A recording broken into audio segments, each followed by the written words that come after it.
Hi ಎಲ್ಲರಿಗೂ ನಮಸ್ತೆ. Welcome back to my YouTube channel. ನಾನು ಅಶ್ವಿನಿ. ಇವತ್ತು ನಾನು ಮತ್ತಿತಳೇಶ್ವರ ಟೆಂಪಲ್ಗೆ ಹೋಗಿದ್ದೆ. ಏನಕ್ಕೆ ಅಂದರೆ ತುಂಬ ಹಾಸ್ಪಿಟ್ಲಿಗೆ ಹೋಗ್ತಾ ಇದ್ದೆ ಅಲರ್ಜಿ ಅಂತ.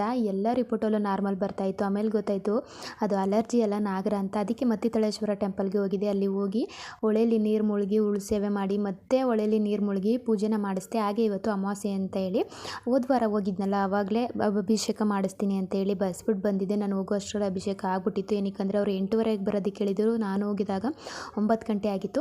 ಅಭಿಷೇಕ ನಾನು ಹೋಗೋಷ್ಟರಲ್ಲಿ ಆಗಿತ್ತಲ್ಲ. ಸೊ ಪ್ರಸಾದ ಕೊಟ್ಟರು. ಪ್ರಸಾದನ ಈಸ್ಕೊಂಡು ಹಾಗೆ ಅಲ್ಲಿ ಕಲ್ಲಿನ ನಾಗರ ಇತ್ತು, ಅಲ್ಲೆಲ್ಲ ಹಾಲೆಲ್ಲ ಹಾಕಿ ಪೂಜೆನ ಮಾಡಿಬಿಟ್ಟು ಆಮೇಲೆ ಬಂದು ಒಲೆಯಲ್ಲಿ ಬೆಲ್ದನ ಮಾಡಿದೆ. ಏನಕ್ಕೆ ನೆಲದ ಮೇಲೆ ಒಪ್ಪತ್ತು ಬಿಡ್ತೀನಿ ಅಂತ ಹರಕೆ ಇತ್ತು. ಅದು ಅಲ್ಲದೆ 3 ವಾರ ಬರ್ತೀನಿ ಅಂತ ಹರಕೆ ಇದೆ. ಸೊ ಇದು ಬಂದು 2ನೇ ವಾರ. ಹಾಗೆ ಇಲ್ಲಿನ ದೇವರಿನ ವಿಶೇಷ ಏನಪ್ಪ ಅಂತ ಅಂದರೆ ಮಕ್ಕಳಿಲ್ಲ ಅನ್ನೋರಿಗೂ ಸಹ ಮಕ್ಕಳಾಗುತ್ತೆ.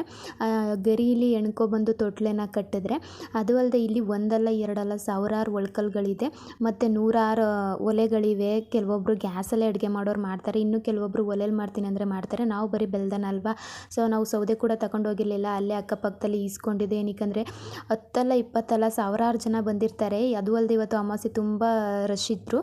ಹಾಗೆ ಅಲ್ಲಿ ಪಕ್ಕದಲ್ಲಿ ಅಜ್ಜಿ ನನಗೆ ಸ್ವಲ್ಪ ಸೌದೆ ಕೂಡ ಕೊಟ್ಟರು. ಅಲ್ಲಿ ಹೋಗಿ ಬೆಲ್ದನ ಮಾಡಿಕೊಂಡು ಅದಾದಮೇಲೆ ನೆಲದ ಮೇಲೆ ಒಪ್ಪತ್ಬಿಟ್ಟು ನೀವು ಇವಾಗ ನೋಡ್ತಾ ಇರ್ಬೋದು ಎಷ್ಟು ಜನ ಇದ್ದಾರೆ ಮತ್ತು ಎಷ್ಟು ಒಲೆಗಳಿವೆ ಅಂತ. ಹಾಗೆ ಅವರು ಮಾಡೋರು ವಡೆ, ಪಾಯಸ, ಅನ್ನ, ಸಾರು, ಬಾತು ಹೀಗೆಲ್ಲ ಮಾಡ್ತಾರೆ. ಅಂದರೆ ಸುಮಾರು ಜನದ ಹರಕೆಗಳಿರುತ್ತೆ. ಯಾವುದೇ ನಾಗರ ದೋಷ ಇದ್ದರೆ, ಸರ್ಪದೋಷ ಇದ್ದರೆ ಮಕ್ಕಳಾಗ್ತಿಲ್ಲ ಅಂದರೂ ಈ ದೇವಸ್ಥಾನಕ್ಕೆ ಬಂದರೆ ಸೊ ನಾಗರ ದೋಷ ಎಲ್ಲ ಕಮ್ಮಿ ಆಗುತ್ತೆ, ಮಕ್ಕಳು ಕೂಡ ಆಗ್ತವೆ. ನಾನು ಆವಾಗಲೇ ಹೇಳಿದ್ನಲ್ಲ ಉಯ್ಯಾಲೆ ಅಂತೇಳಿ, ಇದೇನೆ ತೊಟ್ಲು, ಅದು ಸಾರಿ ಉಯ್ಯಾಲೆ ಅಲ್ಲ.